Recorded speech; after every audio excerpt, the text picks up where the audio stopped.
नमस्कार, मेरा नाम धीरज कुमार है और आपने देखना शुरू कर दिया है दिव्यांग जागरूकता मंच। आ, कुछ दिन पहले मेरा रेलवे आईडी कार्ड बनाने से लेकर एक वीडियो अपलोड हुआ था, जिसको हमारे दिव्यांग भाइयों ने जानकारी के लिहाजे से काफी संख्या में उस वीडियो को उन्होंने देखा। लेकिन यूट्यूब ने उस कंटेंट को जो है मेरे यूट्यूब चैनल पर से हटा दिया। क्या रीजन रहा, इसके बारे में भी मैं आपको बताऊंगा कि किस कारण से जो है यूट्यूब ने हमारे उस वीडियो को हटा दिया और उससे काफी दिव्यांगजन जो है परेशान हो गए। क्योंकि एक बार उन्होंने इस वीडियो को देखा लेकिन उनका फार्म अप्लाई नहीं हुआ, दोबारा वो करना चाह रहे थे, तो उस वजह से उनको फिर वो वीडियो देखना चाह रहे थे लेकिन वो वीडियो मिल नहीं रहा था। तो काफी कमेंट आया, मैंने सोचा कि वो काम चल जाएगा, क्योंकि उस वीडियो को जब यूट्यूब ने डिलीट मारा था तो उस पर लगभग 12 से 13 हजार लोगों ने उस वीडियो को देख लिया था। तो फिर हमें लगा कि इसका कोई जरूरत नहीं पड़ेगा, लेकिन बाद में काफी दिव्यांगजनों ने मैसेज किया है कि सर वो वीडियो को दोबारा बनाया जाए जिससे कि हमें जानकारी मिल सके। साथ ही एक दो तीन साइबर कैफे जो भी खोल रखे हैं उनको भी लगा कि नहीं, ये वीडियो फिर से आना चाहिए, और उन्होंने कई चैनल विजिट किया है लेकिन उस पर स्पष्ट जानकारी उनको नहीं मिला। तो ये काफी आप लोगों का प्यार है कि हमारे चैनल से आप जुड़े हुए हैं लगातार। हमारे द्वारा जो कंटेंट दिया जाता है, जो जानकारी दिया जाता है, उसको आप बारीकी से देखते हैं, समझते हैं और उस पर अमल करके आप अपने जीवन में आगे बढ़ने का काम कर रहे हैं। तो ये हमारे लिए गर्व की बात है और हमारे लिए खुशी की बात है। तो आइए वीडियो को शुरू करने से पहले मैं आपसे निवेदन करना चाहूंगा कि आप हमारे चैनल पे नए विजिट कर रहे हैं तो चैनल को आप सब्सक्राइब करके बेल आइकन को दबा दीजिए, जिससे कि आपको चैनल पे आने वाले वीडियो का नोटिफिकेशन आपको मिलता रहेगा। आइए अब आगे बढ़ते हैं। तो आज हम बात कर रहे हैं रेलवे आईडी कार्ड के बारे में। तो बहुत सारे दिव्यांग हमसे पूछते हैं कि सर रेलवे आईडी कार्ड जो है क्या है। कुछ बेसिक जानकारी इसको देते हुए मैं आगे वीडियो में कंटिन्यू करूंगा। उससे पहले मैं आपको बताना चाहूंगा कि ये रेलवे आईडी कार्ड जो आपका बनेगा उसमें दो तीन डॉक्यूमेंट्स का आपका जरूरत पड़ेगा, जो कि ऑफलाइन बनाया जाता है। इसके बारे में आपको बता दूं, यदि आप इसका पीडीएफ जानना चाहते हैं तो मैं आपको इसका डिस्क्रिप्शन में एक लिंक भी दूंगा, जिसमें भी आप काफी अच्छे तरीके से उस चीज को समझ सकते हैं। मोटे तौर पर मैं आपको ये बताना चाहूंगा कि इसको बनाने के लिए सबसे पहले आपके पास यूडी आईडी कार्ड होना चाहिए। 2 नंबर में आपका हॉस्पिटल से बना हुआ रेलवे कंसेशन सर्टिफिकेट होना चाहिए। ये किस प्रकार से होगा, तो एक फॉर्म आता है रेलवे कंसेशन का, जिसमें जो है दिव्यांगजन करके उसमें लिखा हुआ होता है और उसमें एक फोटो लगता है।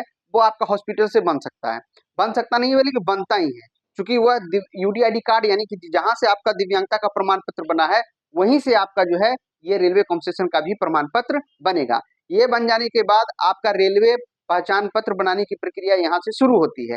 तो ये काम पहले जो होता था डीआरएम ऑफिस जाना पड़ता था, मतलब जिनका डीआरएम ऑफिस जहां पड़ता था वहां डीआरएम ऑफिस में जाकर के वो ऑफलाइन आवेदन करते थे। 3 प्रति में एक एप्लीकेशन होता था, एक कंसेशन सर्टिफिकेट होता था, आधार कार्ड होता था और विकलांग प्रमाण पत्र होता था। इन तमाम कार्डों के साथ वो 3 प्रति में वहां पे जमा करते थे। उसके बाद उनकी वेरिफिकेशन की प्रक्रिया होती थी और उसके बाद उनका रेलवे पास जो है बनाया जाता था। लेकिन हाल के दिनों में 21 दिसंबर से सरकार कहें या रेलवे मंत्रालय ने दिव्यांगजनों के सहूलियत के लिए उनको कोई परेशानी ना हो, इसके लिए उन्होंने जो है इसका ऑनलाइन साइट जनरेट कर दिया। वो ऑनलाइन साइट क्या है इस पे भी हम चर्चा करेंगे और आपको बताएंगे कि इसको आप किस प्रकार से कर सकते हैं। साथ ही मैं आपको ये भी बता दूं कि इसका डायरेक्ट लिंक आपको हमारे डिस्क्रिप्शन बॉक्स में भी मिल जाएगा, जहां पे डायरेक्ट क्लिक करके आप डायरेक्ट साइट पे जा करके आप अपना आवेदन कर सकते हैं। ये तो तमाम जुड़ी बातें थी जो मैंने आपको बताया। अब इस फॉर्म को आवेदन किस प्रकार से करना है, इसमें क्या क्या चीजें हैं, किस प्रकार के दिव्यांगजन इसका लाभ ले सकते हैं, इन तमाम चीजों पे बात करने के लिए आइए स्क्रीन की ओर मूव करते हैं और आपको बताते हैं। तो सबसे पहले आप स्क्रीन पे देख रहे हैं कि यहाँ पे लिखा हुआ है दिव्यांगजन कार्ड यूजर मैनुअल। देखिए, उससे पहले मैं आपको बता दूं कि एक बात मैंने अभी बताया कि किस कारण से जो है हमारा यूट्यूब ने वो वीडियो को डिलीट मारा था। तो मैं आपको बता दूं कि उसमें क्या हुआ था कि मैंने यूट्यूब के गाइडलाइंस को थोड़ा सा अनफॉलो किया था। कहने का मतलब, जो मैं फॉर्म भरते समय मैंने कुछ अपना पर्सनल डाटा शेयर कर दिया था, जो कि यूट्यूब जो है उसको गलत मानती है कि आप पर्सनल डाटा शेयर नहीं कर सकते हैं। इसी कारणवश यूट्यूब ने उस वीडियो को डिलीट मार दिया था। तो आगे से ऐसी गलती नहीं होगी और चाहेंगे कि आप लोग भी यदि यूट्यूब पे इस तरह का काम करते हैं तो अपना पर्सनल डाटा शेयर नहीं कीजिएगा, जिससे कि किसी प्रकार का कोई दिक्कत आपको भी हो। तो आइए, आज हम लोग जो है डायरेक्ट जो उसका यूजर मैनुअल है जो रेलवे बोर्ड ने जारी किया था उसके हिसाब से आपको हम एक एक कर आपको जानकारी देंगे। सबसे पहले यहाँ पर जो जानकारी है उसको समझिए। यहाँ पर लिखा हुआ है एक एक करके, दिव्यांगजन passengers in the following categories are eligible to apply for insurance renewal of photo ID card to available concession railway ticket across IRCTC counter. कहने का मतलब है कि अब जो है दिव्यांगजनों को जो है दिव्यांगजन जो हमारे पैसेंजर हैं उनके लिए उन्होंने क्या किया है, एलिजिबल कर दिया है कि आप जो है इसका जो है ID कार्ड बना सकते हैं। चाहे वो आपको रिन्यूअल भी करवाना होगा तो आप इसको यहाँ से जो है रिन्यूअल भी करवा सकते हैं और इसको आप बनवा भी सकते हैं। हम रिन्यूअल की बात बाद में करेंगे, फिलहाल अभी हम जो है बनाने की बात करेंगे कि इसको किस प्रकार से हम बना सकते हैं। तो आइए सबसे पहले अब यहाँ पर आपको हम ये दिखाने का प्रयास करेंगे कि सबसे पहले इसमें किन किन दिव्यांगजनों का जो है ये बनेगा। बहुत सारे दिव्यांगजन हमसे कॉल कर रहे थे कि सर मेरा बनेगा कि नहीं, हम MD में हैं, हम OH में हैं, हम HH में हैं, हम VI में हैं, कैसे होगा सर? VH में हैं तो कितना % दिव्यांग होगा तो हम हमारा बन पाएगा। आइए एक एक कर समझते हैं। तो 1 नंबर में सबसे पहले लिखा है कि person with visual improvement with total absence of, मतलब कि यदि कोई जो विजुअली इम्प्रूवमेंट है, मतलब पूरी तरह से यदि ब्लाइंड है तो उनको जो है उनको यह कार्ड जो है मुहैया करवाया जाएगा। टोटली ब्लाइंड कहने का मतलब आपका दिव्यांगता का प्रतिशत कितना होना चाहिए? 100% होना चाहिए। ठीक है, उसके बाद हम बात करें कि जो मेंटली है, mentally retired person who can not travel without an escort. मैंने कहने का मतलब रेलवे जो है आग्रह कह रहा है कि जो मेंटली रिटायर्ड, जो मानसिक मंदता है, जो मानसिक मंद है, जिनकी बौद्धिक अक्षमता है, वे लोग जो है बिना किसी सहायक, स्कॉट मतलब होता है अपनी किसी बिना मददगार के आप रेलवे में सफर ना करें। तीसरा कहता है कि person with hearing and speech improvement totally both efficient together in the same person. कहने का मतलब यदि कोई वैसे दिव्यांग जिनको टोटली नहीं सुनते हैं और नहीं बोलते हैं तो उस स्थिति में इनका भी जो है ये जो है सर्टिफिकेट बनेगा और इसका डिसेबिलिटी % होना चाहिए 100%। 4 नंबर में है जो ऑर्थोपेडिकली हैंडीकैप्ड है, पैरालाइज्ड पर्सन है, पेशेंट्स है who can not travel without the assistance of an escort. मतलब विदाउट, आप यदि किसी तरह से अस्थि दिव्यांग हैं और अस्थि दिव्यांग है तो बिना एस्कॉर्ट के, यानी कि किसी बिना मददगार के आप जो है रेलवे में सफर ना करें। साथ ही इसका जो प्रतिशत होगा वो 40% या इससे ऊपर होगा। यानी कि इस तरह के जो हमने यहाँ पे बता दिया है कि किस किस दिव्यांग लोगों का बनेगा, कितना प्रतिशत होना चाहिए, यहाँ तक बातें आपको समझ में आ गई होगी। अब हम जो है आगे बढ़ते हैं और एक एक स्टेप को समझने का प्रयास करते हैं। तो चलिए सबसे पहले आप देख रहे हैं यूजर मैनुअल में, सबसे पहले आपको यहाँ पे दिखाई देगा कि आप यहाँ पे देख रहे हैं कि दिव्यांगजन कार्ड एप्लीकेशन, यहीं से आपका लॉगिन शुरू होगा। तो जैसे ही लॉगिन की बात होती है तो सबसे पहले आपको ये ध्यान देना है कि सबसे पहले आप तो न्यू यूजर है, तो न्यू यूजर पर क्लिक करके आप अपना रजिस्ट्रेशन करेंगे। जैसे ही न्यू यूजर पर क्लिक करेंगे तो आपको जो है इस तरह का जो है इंटरफेस आपको दिखाई देगा स्क्रीन पे। तो आपको इस प्रकार से अपना क्या करना है, रजिस्ट्रेशन करना है। रजिस्ट्रेशन कैसे, किस प्रकार से करना है, वो सारी चीजें आपको देखिए। यहाँ पर आप यदि क्लिक कीजिएगा तो यहाँ पर आपका स्टेट आ जाएगा। तो आप जिस स्टेट से हैं उस स्टेट को यहाँ पर आपको लिखने का जरूरत नहीं है, बल्कि आप जैसे ही यहाँ पर क्लिक कीजिएगा सारे स्टेट का नाम आ जाएगा। आप उसमें से जिस स्टेट के हैं उसका स्टेट का नाम यहाँ पर फिल हो जाएगा। यहाँ पर रेलवे स्टेशन मतलब आपका नियरेस्ट जो DRM ऑफिस होगा, आप जिस राज्य के हैं तो आपका नियरेस्ट जो DRM ऑफिस होगा उस DRM ऑफिस पर क्लिक करिएगा, ऑटोमेटिक यहाँ पर आपका ले जाएगा। उसके बाद यहाँ पर क्या है कि आइडेंटिटी वेरिफिकेशन विथ आधार, फिर आधार से इसका वेरिफिकेशन करना है। यहाँ पर आपको एप्लीकेंट नेम लिखना है। एप्लीकेंट नेम में क्या लिखिएगा, जो आपका आधार में जो नाम है, जैसे आधार में नाम आपका धीरज है तो यहाँ भी आपका नाम क्या लिखाएगा, धीरज लिखाएगा। क्या नाम लिखाएगा, धीरज लिखाएगा। ठीक है, उसके बाद यहाँ पर आपको ईमेल आईडी देना पड़ता है जो आप अपने फोन में चलाते हैं। यहाँ पर अपना मोबाइल नंबर दीजिएगा। यहाँ पे जेंडर आपको सिलेक्ट करना है, मेल फीमेल अदर, यहाँ पर जनरेट कीजिएगा। मोबाइल नंबर डालिएगा तो वहां पर आपको OTP जनरेट होगा। OTP यहाँ पर आपको क्या करना है, फिल कर देना है। वो तमाम चीजें यहाँ पर आप देख लिए। अब जो है अब हम आगे बढ़ते हैं। इसको करते हुए जब आप आगे बढ़िएगा तो नीचे कुछ देखिए दिशा निर्देश लिखा हुआ है, जिसको आप एक बार पढ़ लेंगे। स्क्रीन पे भी लिखा हुआ है और ये जो है आपको जो है हमारे टेलीग्राम चैनल दिव्यांग जागरूकता मंच के टेलीग्राम चैनल पे भी आपको आ जाएगा वीडियो अपलोड होने के बाद। तो आप आसानी से वहां से भी इसको आप पूरी अच्छे तरीके से पढ़ के जो है एक एक पॉइंट को आप समझ सकते हैं। ठीक है, अब आइए थोड़ा सा और आगे बढ़ते हैं। तो इसमें दिखाया गया है जैसे ही आपका रजिस्ट्रेशन होगा तो फिर आपका लॉगिन होगा। तो जो आपका जो रजिस्ट्रेशन नंबर मिलेगा उस रजिस्ट्रेशन नंबर को यहाँ फिल कीजिएगा। OTP डाल करके जो कैप्चा है उसको फिल कीजिएगा। तो इस प्रकार से आपका जो है लॉगिन हो जाएगा। जब लॉगिन हो जाएगा तो अब आप नीचे बढ़िएगा तो यहाँ पर किस प्रकार से पूरा जो है आपका जो है आपके नाम का कंसेशन फॉर्म जो खुलेगा, कंसेशन फॉर्म खुल जाएगा। अब ये कंसेशन फॉर्म है, यहाँ फिर है अप्लाई फॉर कंसेशन कार्ड, दो चीजें।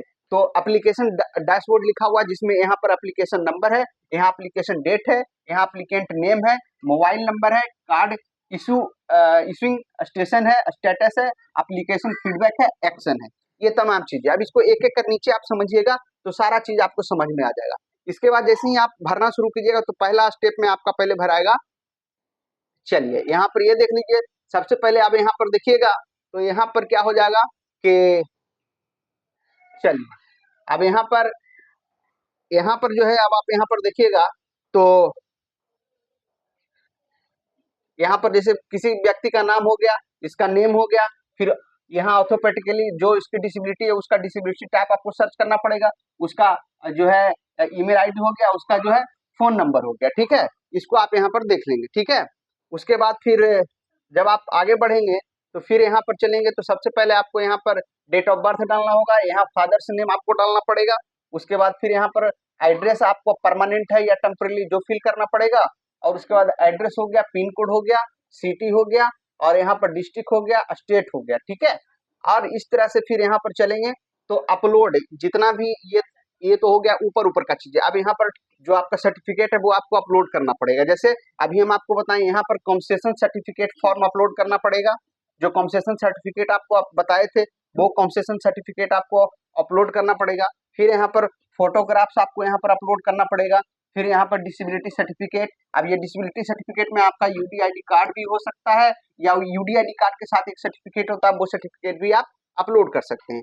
फिर यहाँ पर डीओबी प्रूफ अपलोड, मतलब कि जो आपका जन्म तिथि है उसका एक प्रूफ देना पड़ेगा, जैसे मैट्रिक का सर्टिफिकेट हो गया या फिर और कोई ऐसा मैट्रिक का यदि आपका जन्म प्रमाण पत्र बना हुआ है उसको आप यहाँ पे अपलोड करेंगे। फिर फोटो आईडी प्रूफ अपलोड करना है, उसके लिए आप आधार भी दे सकते हैं। एड्रेस प्रूफ, ये इसके लिए भी आप आधार दे सकते हैं, अन्यथा निवास प्रमाण पत्र होगा तो वो आप डाल सकते हैं। फिर डिटेल्स ऑफ कंसेशन सर्टिफिकेट, जो आपका कंसेशन सर्टिफिकेट जिस डेट में जारी हुआ है, किस हॉस्पिटल से जारी हुआ है, और रेलवे कंसेशन कार्ड किस सिटी से हुआ है, जो फिर रेलवे कंसेशन कार्ड नंबर यहाँ पर आप दे दीजिएगा। उसके बाद फिर जो है डॉक्टर का नेम हो जाएगा, डॉक्टर का रजिस्ट्रेशन नंबर हो जाएगा, और डिसेबिलिटी सर्टिफिकेट नंबर, इसको सेव एंड ड्राफ्ट करके सबमिट कर दीजिएगा।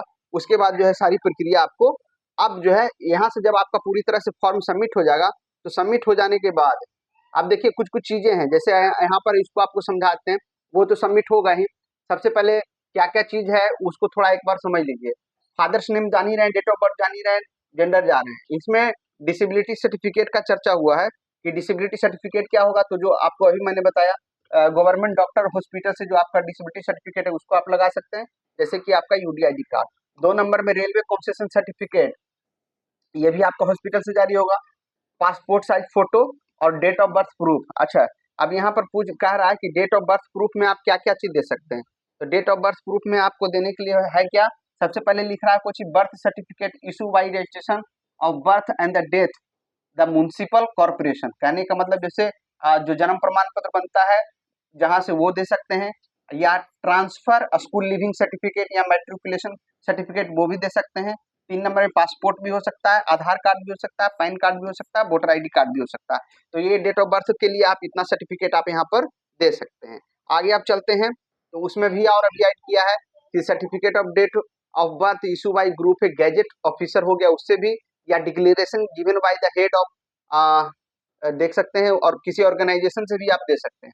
आगे चले फोटो आईडी प्रूफ में, तो फोटो आईडी प्रूफ में इतना चीज है, इतना में से कोई एक दे सकते हैं फोटो आईडी प्रूफ में, इसलिए एक एक चीज को बारीकी से समझ लीजिए। इसमें आप आधार भी दे सकते हैं, पासपोर्ट भी हो गया, पैन कार्ड हो गया, वोटर आईडी कार्ड हो गया, ड्राइविंग लाइसेंस हो गया, फोटो आइडेंटिटी कार्ड जो आपको सेंट्रल गवर्नमेंट से या स्टेट गवर्नमेंट से जो, या फिर photo identity card having the serial number issue by the public sector undertaking of a state, मतलब कोई नॉन गवर्नमेंट कंपनी में जो सरकार के अंडर काम करती है उसका भी आप दे सकते हैं। तो यहाँ तक जो है आप ये समझ गए। फिर उसके बाद है स्कूल फोटो, फोटो पासबुक है, इतना इसमें से कोई ना कोई एक हो ही जाएगा। एड्रेस प्रूफ में भी आप ये है पूरी तरह से आप इसको देख लीजिए, इसमें वाटर बिल है, इलेक्ट्रिक बिल है, टेलीफोन बिल है, आप इनकम टैक्स का कुछ है जो गैस कनेक्शन का है, सारा चीज़ है। कोई दिक्कत ही नहीं होगा, कोई ना कोई आपको मिल ही जाएगा, एकदम बहुत काफ़ी सहूलियत है इसमें, कोई ना कोई चीज़ आप एक देख ही सकते हैं। आगे बढ़ें, 21 ऑप्शन है आपको, ये इसके लिए किसके लिए अभी मैं बता रहा था। इसमें आप जो है 21 गो दिया है, 21 टाइप है आधार के लिए, आधार प्रूफ के लिए 21 प्रकार का ये है डॉक्यूमेंट्स जो आप दे सकते हैं। उसके बाद फिर है the applicant is required the upload, वो सब अपलोड कर लीजिएगा।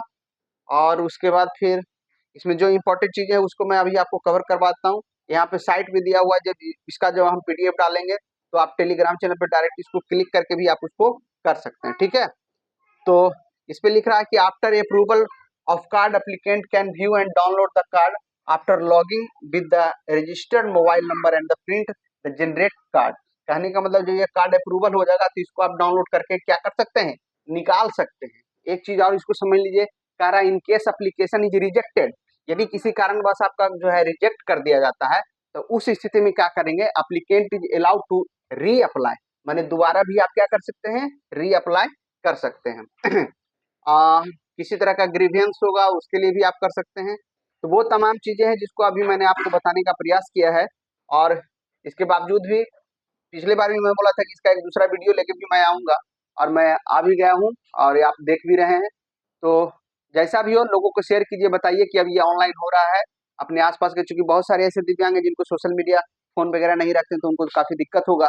तो आप लोग अपने स्तर से जो है इस चीज को देखिए और समझिए, और कोई दिक्कत हो तो कमेंट कीजिए, मैं फिर से प्रयास करूंगा। तो फिर मिलते हैं नेक्स्ट वीडियो में, तब तक के लिए धन्यवाद।